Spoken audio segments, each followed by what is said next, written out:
Azərbaycan Respublikasında yaşamaq üçün mübarizə aparmalısan. Yəni dişinlə, dırnağından yaşamaq naminə, yəni başqa şey yox, mübarizə aparmalısan.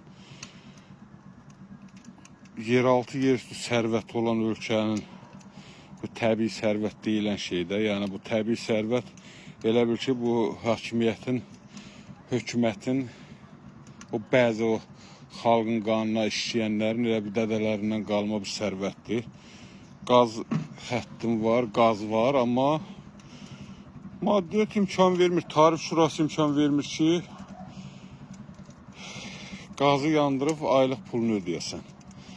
Gərək bu şərəfsizlər insanı alladalar, hamısını, bütün Azərbaycan xalqın qazla, bu tarif şurası, Azər Enerji, Azər İşıq, Azər Su, Azər Qaz, hamısı bu milləti boşlu qoymuşsunuz, millət bilmir nə yolla dolansın, bilmir nə yolla ki bu ömrü vursun başa, Allah bəlanızı versin.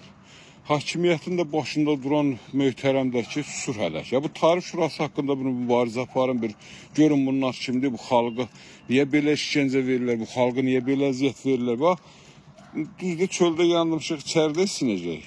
Amma da ayrı yol qalmıyor, odur ki, odun peçi qur, zirdən zibildən yandı ki, qışı keçirəsən. Nə bilim, Allah bizim xalqa nəsə belə zaval verir.